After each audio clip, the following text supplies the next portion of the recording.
निबोधत।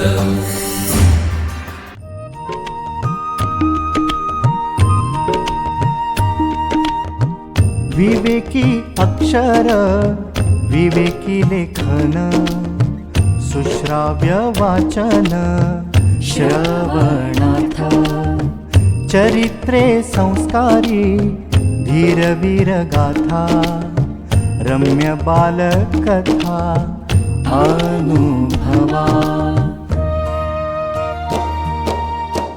अमृताचे शब्द थोर आणि सान सगळ्यांचे कान आनंदावे चालता बोलता ऐकावे पहावे ज्ञानी होत जावे सहजची।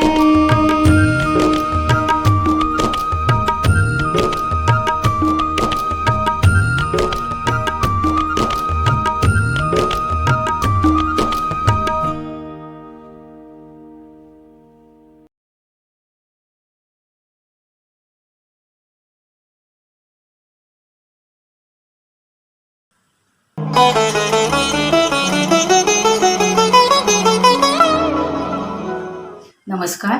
विवेकानंद केंद्र मराठी प्रकाशन भाग सादर करीत आहे डॉक्टर अशोकराव मोडक लिखित विवेकानंद विचार आणि सत्यस्थिती या पुस्तकातील परिशिष्ट क्रमांक 2 स्वामी विवेकानंदांचे भगवद्गीतेवरचे भाष्य या लेखाचे अभिवाचन मी सौ मनीषा काळे.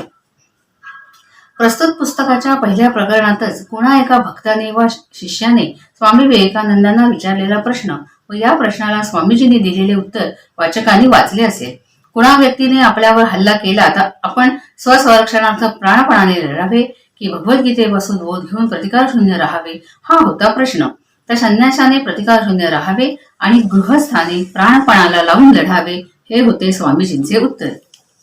भगिनी निवेदिता यांची या संदर्भातील टीकाही वाचकांनी तिथे वाचली असेल. श्रीमद भगवद्गीता मनुष्य मात्राला प्रतिकारशून्यता शिकवते हा शोध कुणी लावला कुणास ठाऊक.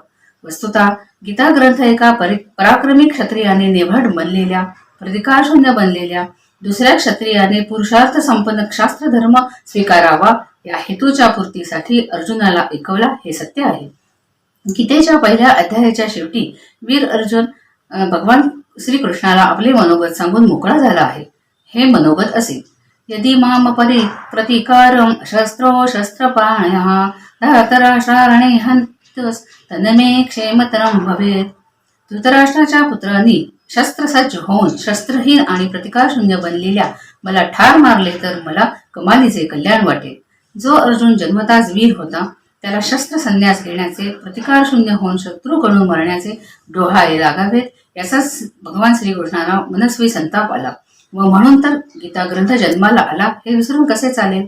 स्वामी विवेकानंद जयिष्णू व विजयाकांक्षी हिंदुत्वाचे राष्ट्रविचारांचे समर्थक होते. भारतातला युवक निर्भय शक्ती संपन्न व्हावा हीच तर मुळी त्यांची अंतरीची आस होती. म्हणूनच स्वामीजींनी श्रीमद भगवद्गीतेवर केलेले मार्मिक भाष्य मुळातून अभ्यासले पाहिजे. परिशिष्ट क्रमांक 2 याच भावनेपोटी अक्षरबद्ध झाले आहे.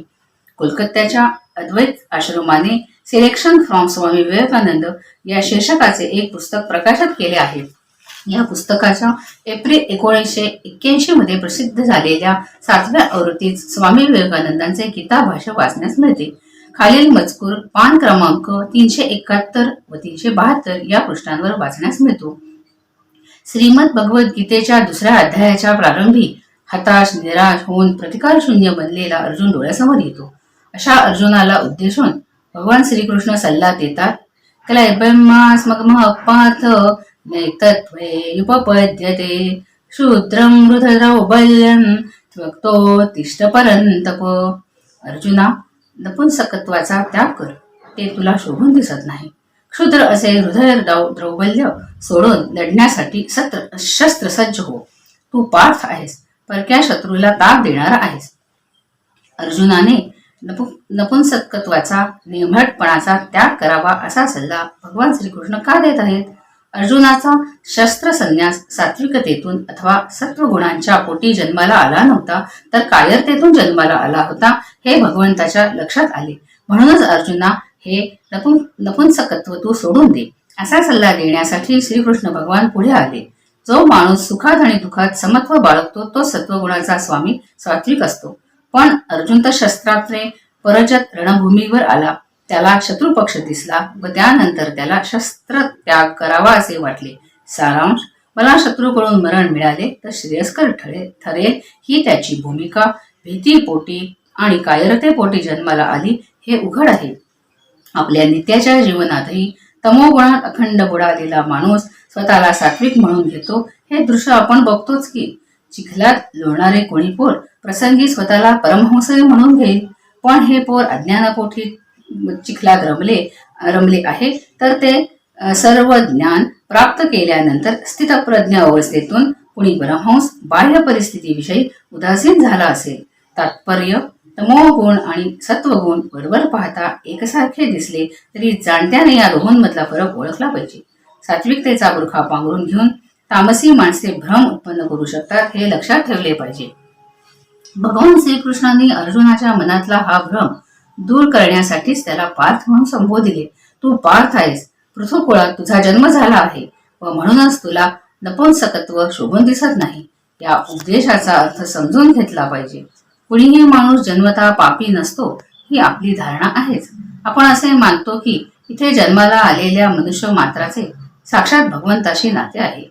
एक एक जण हा ईश्वरी अंश आहे. मनुष्य मात्राला ही जाणीव करून देण्यात आली तर त्याच्याकडून मोठमोठी सत्कर्मी हातावेगळी होतील हे लक्षात ठेवूनच भगवान श्रीकृष्णांनी अर्जुनाला आठवण करून दिली आहे. अर्जुना, तू पार्थ आहेस, तू परंतप आहेस, तेव्हा तू तुझ्या क्षात्र कुळाला शोभेल असेच वर्तन केले पाहिजे. या जगात ना पाप आहे, ना दुःख आहे, ना आजार आहे, ना क्लेश आहे. भय हे मात्र पाप आहे तर निर्भयता हे पुण्य आहे. म्हणून भयाचा त्याग कर, कायरतेवर मात कर. मित्रांनो, तुम्हीही जर क्लेबेमामस्मगम पार्थ नैतत्वयुपपद्यते या ओळीतला संदेश हृदयंगम केलात व जगाला सांगितला तर सगळीकडचे आजार, सगळी दुःखे, सर्व पापे, तमाम ताप जगाच्या पाठीवरून संपुष्टात येतील. तेव्हा निर्भय व्हा आणि भीतीपोटी उत्पन्न झालेल्या यच्चयावत किल्बिषांना पार जाळून टाका. एकेका माणसाला सांगा, तू पापी नाहीस, तू अपराधी नाहीस, तू पुण्यात्मा आहेस, अमृतपुत्र आहेस, ईश्वराचा अंश आहेस. तेव्हा उठ, उद्योगाला लाग आणि तुझ्यातल्या ईश्वरत्वाला प्रगट कर. क्लैबम्नास्मकम पार्थ नैत्वत्वयुपपद्यते शूद्रं रुदरवल्यं त्वक्तो तिष्ठपरंतप. या दोन ओळींमध्ये गीता ग्रंथाचे सर्व सार अनुस्यूत आहे. गीता ग्रंथाचा मौलिक संदेश या ओळीत अक्षरबद्ध झाला आहे. भगवद्गीता प्रतिकार शून्यता शिकवते. हा शोध अजब आहे हेच खरे. धन्यवाद.